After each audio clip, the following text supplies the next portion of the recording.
Greetings. This is Arvette McLean with Speak, The Universe Listens. New ways to view age-old challenges.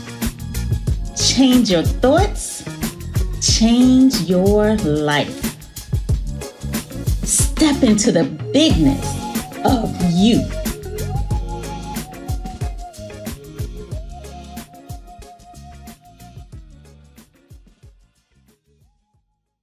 Greetings, and welcome to Speak, The Universe Listens. My name is Teron Watkins, and today's topic is just a phone call away.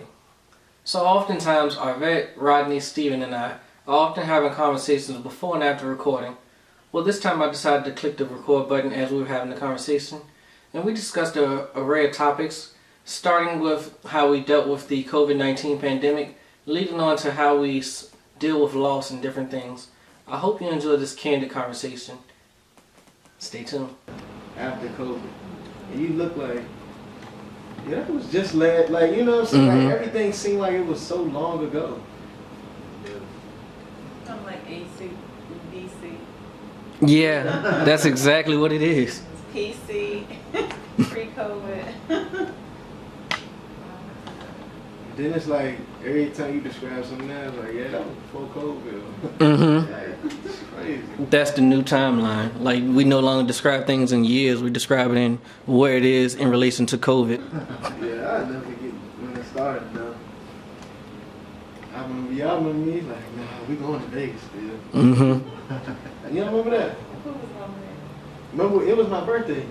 It was March, and we were supposed to be going to Vegas in March. And remember, that's when it kicked off, and yeah, we was recording over here, and I used to be like, nah, I ain't worried, but they're gonna be gone in a couple weeks. Like, remember that? A little bit, I You used to be the one like, I don't know.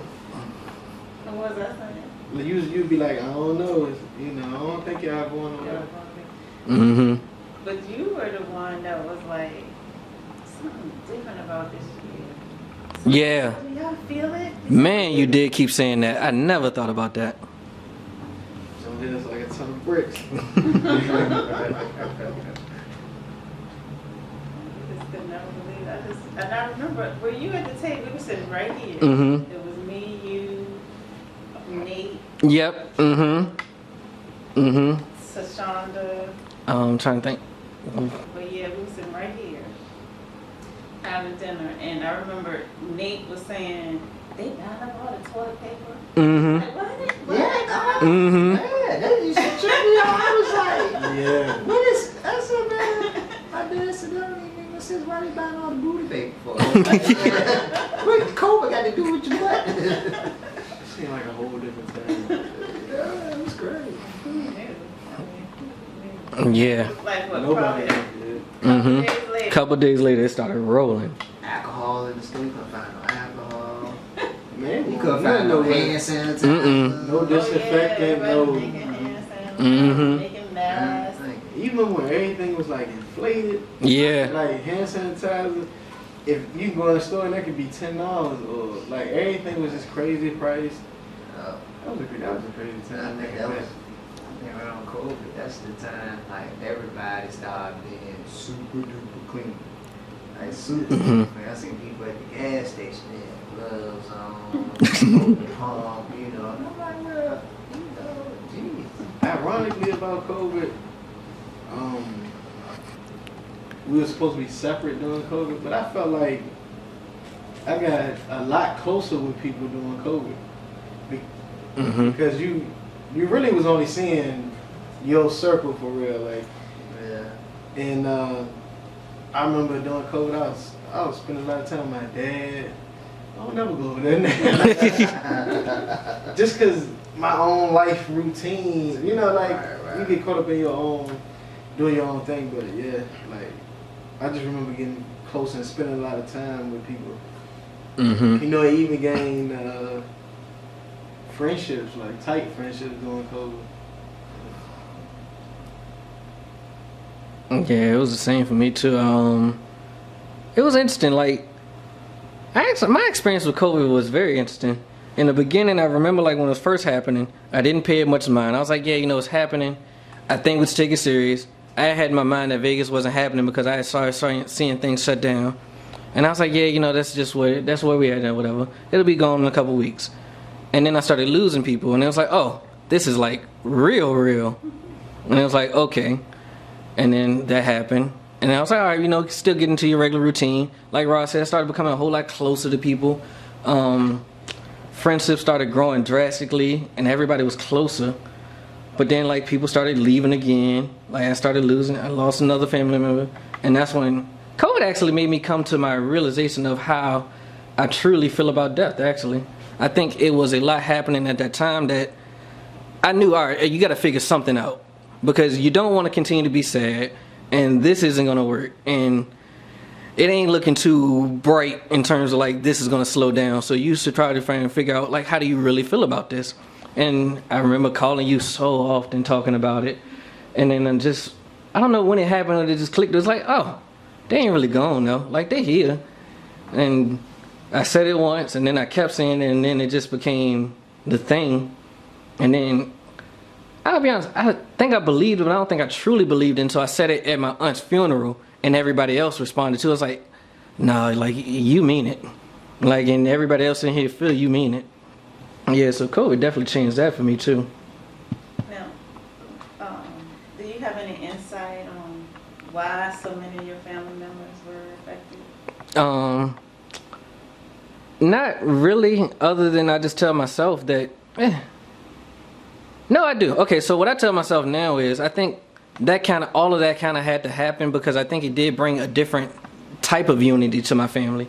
I think we're unified now in a sense of random things, like we do random things, like the family was always like kind of connected, like you go to big events or whatever, but now like they start a Tuesday call, so it's nice to like you get on the phone every Tuesday, you hear your family members, or you got cousins that like you knew but you didn't really know, like you're now closer to them because you're like, oh, that person meant a lot to you too, let's bond there and like let's make sure you good. But I think if I truly had to think, I think I was rebirthing myself, honestly. I don't think a part of me had to die. I think a part of me had to grow. And that was the one thing that, like, I would always say, like, my death would never bother me. And I said that even earlier today. Like, because, once I'm dead, I'm dead. But everybody else's death would crush me. And I think it was gearing me up, like, all right, you got to figure out that can't be your way. You can no longer be walking around like, hey, I'll be fine if I go, but if you go, it's the end of the world. Like, because that's just not a good way to live. So I don't know if that's why it happened, but that is what I tell myself why it happened. I definitely had to get to that definition of, like, what death is. I genuinely did. I think I would talk about it very freely, but I never had to picture anything, or I never had to think about losing anybody that was important. Or then I also didn't realize how important people were to me. Like, you start thinking like, oh dang, like, you do mean a lot to me. And I neglected you a little, but no I didn't, because you know I love you. And so I went through all of that on every death too. It's like, oh, I feel bad I didn't do this. And it's like, but no I don't, because you good, and you know. I don't think I had to do a lot of work on myself. I think I did a lot of growing, though. A lot of growing and developing a full understanding of what I really want to truly believe. I've been numb. I got numb over the years when it comes to death. Like, I had a lot of friends that died. I had family members I was close to pass away. And I think, like, after my brother passed away, it's just like, I mean, it happens. I know things happen, but then I think it was just more like, all right, I'm okay, but everybody else ain't okay. Mm-hmm. I got to sit back and eat the rock and make sure I'm gonna do good and so forth. But my view on it now, though, is like everybody's energy. So there ain't nobody going nowhere because your energy is always gonna be here. Mm-hmm. It's the physical part. I don't know, I never thought about that death point until just now either. Like, I always would tell myself, like, yeah, that was probably happening because You did. It was development that needed to happen, and I think this was becoming stronger for me. So as this became stronger, we started talking about a lot more topics, and it started becoming more personalized to me instead of like vague when I was first starting here. Like when I was first on the podcast, we would discuss a topic, and it was like I could get there and I could talk about it, but like in a vague stance. But the more we started talking, the more it started becoming personal to me, and it was like, oh, like you're here now. What you gonna do? You gonna turn around and go backwards, or is this what you really believe? And it was like, no, I really believe this. Let's stop. I like it. Let's stop. Yeah, that's what it was. Yeah, I heard somebody say that like death teaches you to embrace the non-physical, because you're looking for the person that you love, and if you're looking for them in physical, you're gonna be crushed. But if you look for them in the non-physical, that's where they are, and you find them there. And so that's like a person's gift to you. Like for them to die, that's their gift to you. That you know is more to it than just yeah. That's funny because this is Kanye West's Andre 3000 song called "Life of the Party," and I love Andre 3000 verse because it's most of them talking to their dead mothers or whatever. Well, yeah, dead mothers, for the lack of a better term. And my favorite part of the song is when Andre 3000 comes on, because he says exactly what you said. Like, you know, it was breaking the stop looking for them in the physical. It was like, hey, can you send me a sign? You know, maybe you did though. Like, maybe it's like that grass that I'm laying on, and when I start to itch, like that ain't an itch. That's you telling me like, all right, you know, it's time to roll on up and do something else. And I was like, dang, like that's a very profound way to think about that. Like, because yes, I think most of us believe that our loved ones stay with us, and I think most of us believe that they are present and around, but we never really think about when, or like feeling the presence, I think is what I'm trying to express. Like him being able to vividly express how it felt to feel the presence. I was like, I think I had those moments before too, actually. And you're right, maybe it is that grass ain't just grass, because nothing moved in the grass except now it's right here. It's crazy. The first time I really experienced like that, I can vividly remember feeling like somebody that had passed on was like with me at the moment was when I walked my mom down the aisle at her wedding.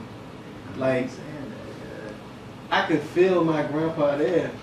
Like it was crazy. Like, and it kind of overwhelmed me and made me just feel nothing but like tears. But it was like not sad, but it was like, I know you here. yeah, like wow, like more so like a wild tears, like I can literally feel him, and it was like he was walking with us. It was crazy, and that's the first time I really, can vividly remember feeling like, dang, he right here with me. Like I can feel him, like he walking right beside us, and I couldn't do nothing but cry. And everybody think I'm crying from the wedding, which that could be true too. But yeah, that's why I was really like crying to the point where it's like, people was like, give me tissue. I'm like, dang, I'm crying that hard. Like, I just dropped a couple, but yeah. But yeah, it was like, I don't know if overwhelming the right word, but like, it was like, I just felt this so crazy, and it was like, so unexpected. Because before the wedding, I was in the back chilling, telling my mom, relax. They're like, all right. Then as soon as I hit the door, I'm like, it's kind of heavy here.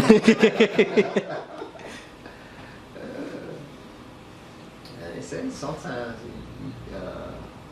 I was reading something and it was saying like, anytime you think about someone that you was close to, a loved one or something, you can be just doing something random, and if the person pops up in your head, then they're somewhere in your vicinity, in your presence. And sometimes you can be doing something just at work, working, and then out of nowhere you just get the random thought of, that individual that passed away, but y'all were together at a certain time or something. You were just thinking about that moment, and that thought pops up in your head that they're somewhere.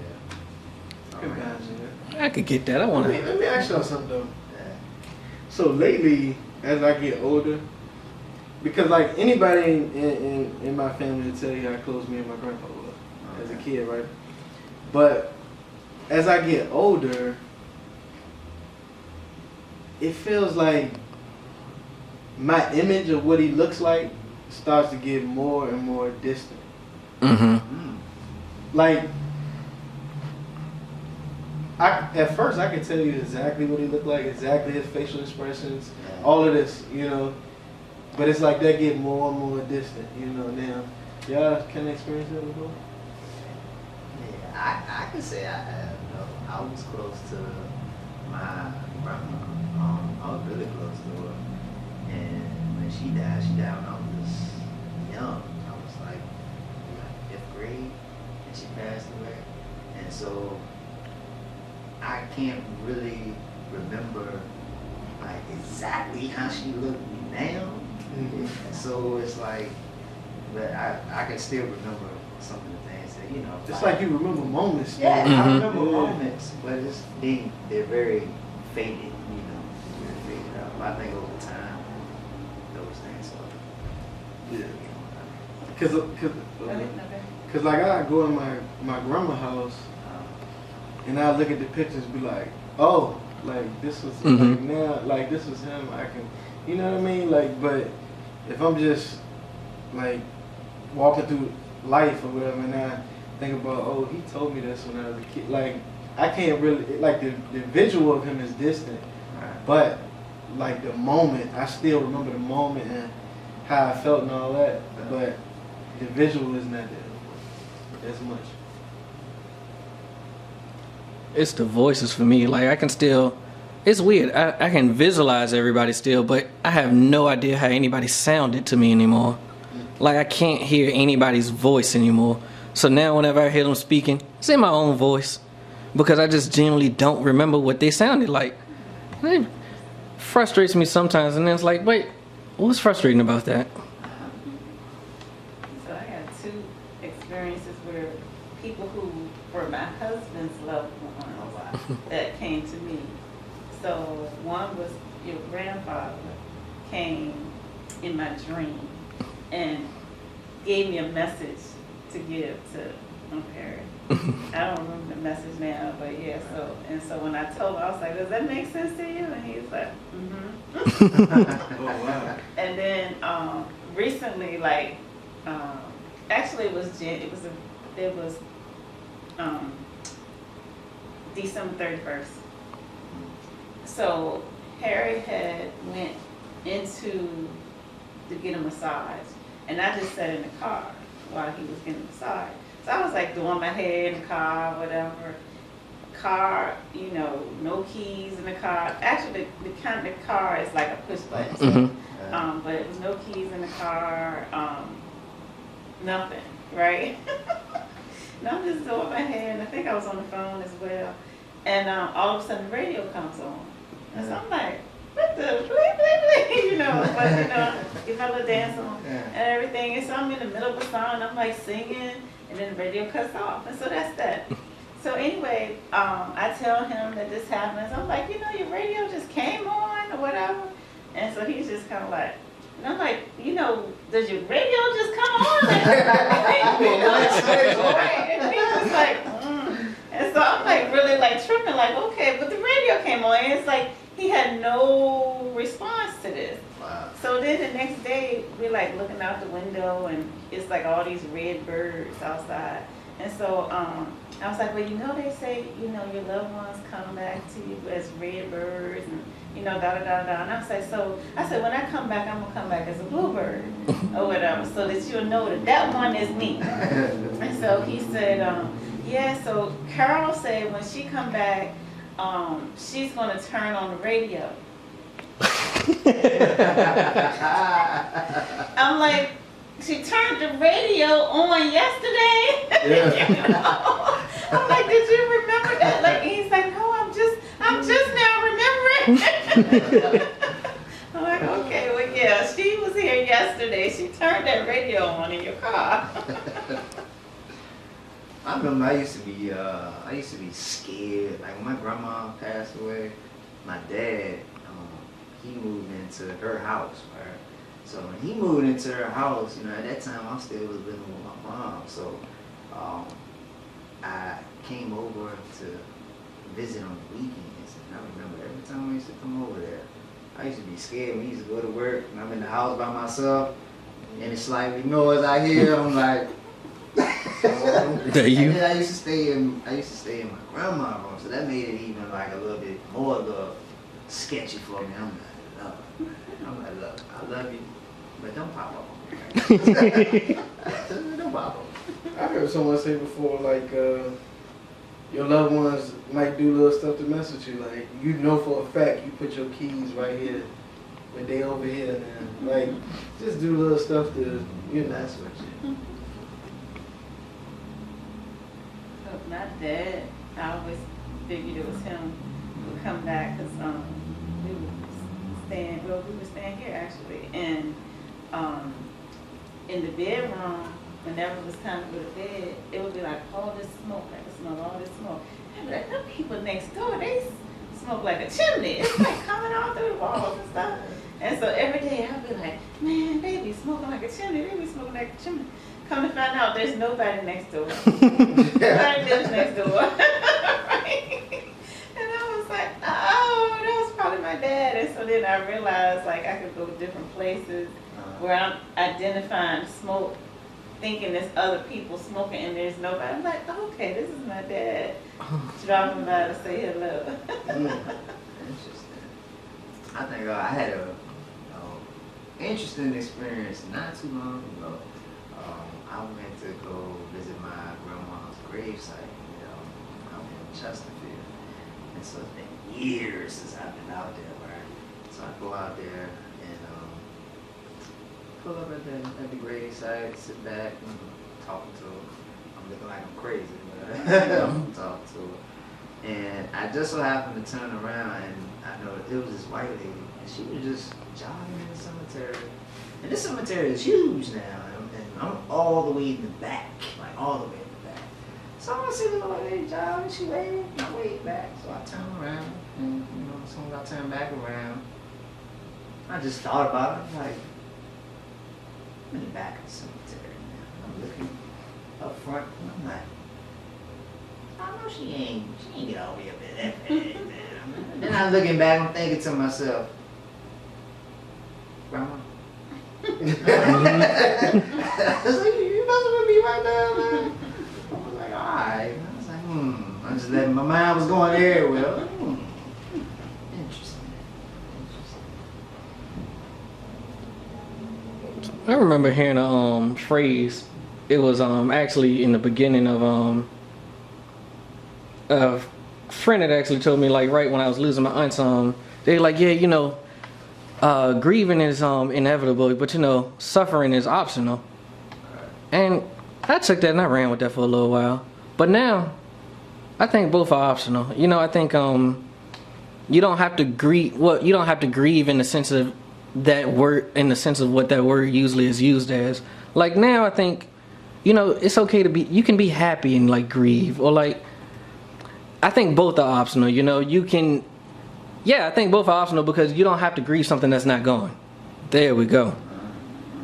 It's crazy. I was thinking about the other day when you sent the message about topics, and I was thinking about the suffering one and like dealing with loss or whatever. And I was thinking about like the last loss I dealt with or whatever. And I remember that it was like crazy to me that this person had passed. But I remember coming into his funeral and thinking like, wow, all my family is in one place again. Like this, I haven't seen this in a long time. And I remember just kind of being able to appreciate that and taking the juice I got from that and kind of using that momentum to deal with the loss, if that makes sense. Mm-hmm. like I could appreciate that. Hey, we all together right now. Like, and this hasn't been the case for however long.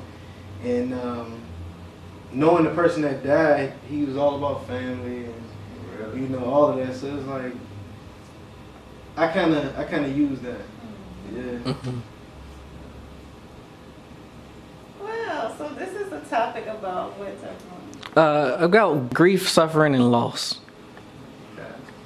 And how it is optional. You can choose to step into your power. Or And that you can experience your loved ones that passed on anytime.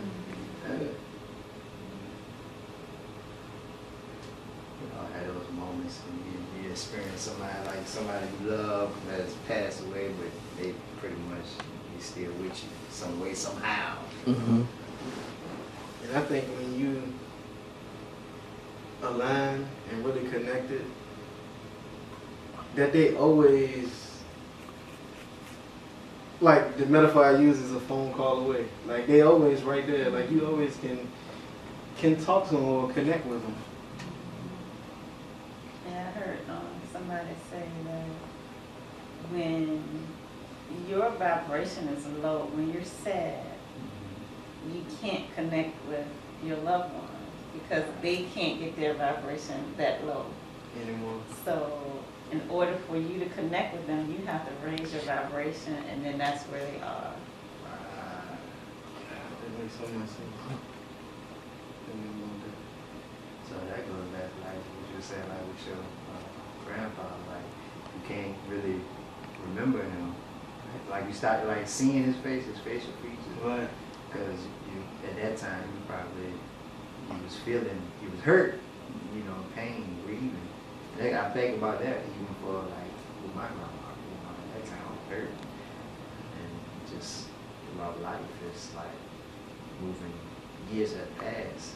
It started to I get bits and pieces, you know, but I can remember those bits and pieces because I'm not in the space of Like you can remember those great times. yeah, exactly. Because that has you on a high vibration. Right. Yeah, that makes sense. And the other, I guess, key point for me is to look for them where they are, not where they aren't. So if you're looking for them in the physical, you're going to miss them. If you look for them in the spiritual world, energetic field, that's where they are. And like you say, they're a phone call away. And whatever, they're always present. Their energy is always available. Well, that was a good episode. Yeah. I agree.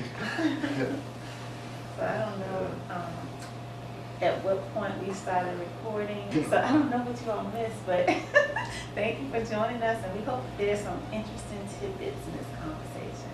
So we look forward to talking to you again. Until then, this is Arvette. Steve. Right. There you go. And And Teron. Teron.